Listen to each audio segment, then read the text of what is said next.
할렐루야, 예수님의 사랑으로 성도 여러분을 사랑합니다.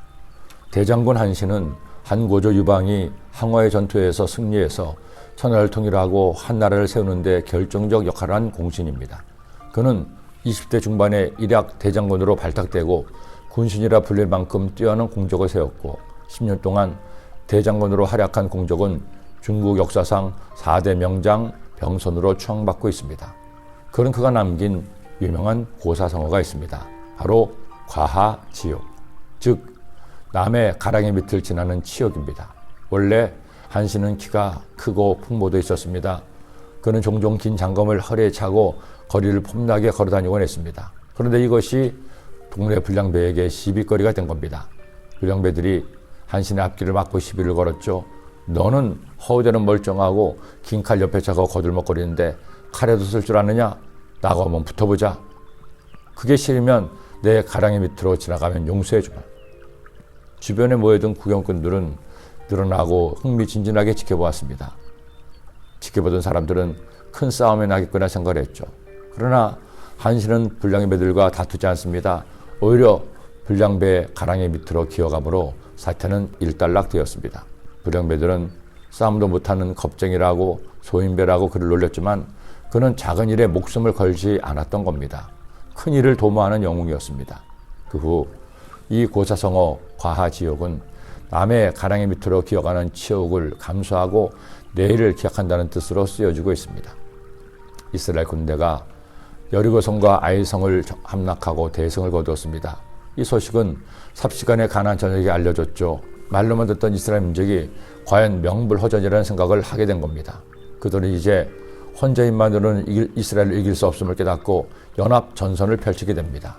이 일 후에 요단 서쪽 산지와 평지와 레바논 앞 대연안에 있는 헷사람과 아무리 사람과 가나안 사람과 브릿 사람과 히윗 사람과 여붓 사람의 모든 왕들이 이 일을 듣고 모여서 일심으로 여호수아와 이스라엘에 맞서서 싸우려 하더라.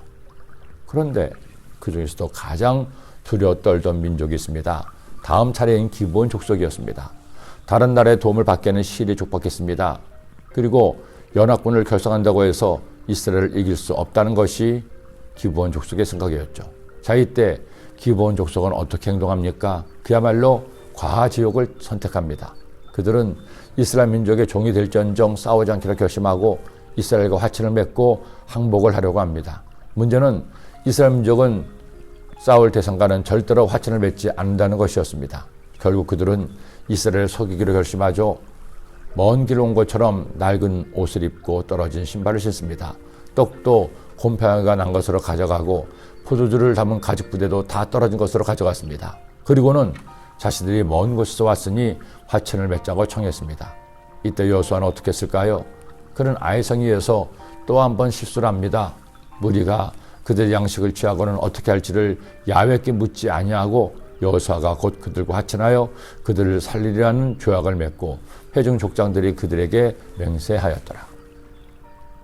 그렇게 조약을 맺은 지 사흘 후에야 기브온이 바로 근처 지역에 사는 종족임을 알았지만 조약을 맺은 이상 그것을 번복할 수 없었습니다. 하나님은 약속을 지키시는 하나님이시기 때문입니다.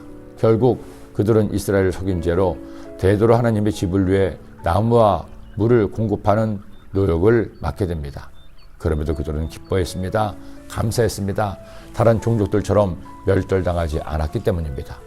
우리도 살면서 때로는 기브온 족속의 지혜가 필요합니다. 항상 이기는 만이 능사가 아니죠. 때로는 자존심을 굽혀야 할 때도 있습니다. 내 생각대로 안 된다고, 내 마음에 안 든다고, 남의 시비를 건다고 너 죽고 나 죽자고 싸우면 안 됩니다. 남을 죽이고 나도 죽는 것보다 한심한 일이 더 어디 있겠습니까? 그런데 아직도 우리 사회에서 가끔은 이런 일이 일어나기도 하죠. 층간소음 문제로 다투다가 순간의 격정을 이기지 못하고 칼을 들고 가서 이웃을 찌르다니요. 도대체 왜 이런 일이 일어납니까? 성경은 진리의 말씀입니다. 말씀을 통해 배우는 지혜야말로 우리의 삶의 가장 올바른 지표가 됩니다.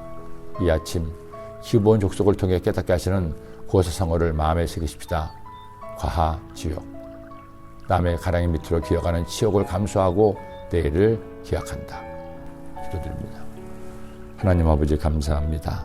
오늘도 저희들 주의 말씀을 주시니 이 말씀 마음에 꼭 새겨서 저희들 참을 때는 참고 낮출 때는 낮아져서 더 큰 것을 도모하는 하나님의 자녀들 되도록 인도하여 주옵소서. 예수님의 이름으로 기도드립니다.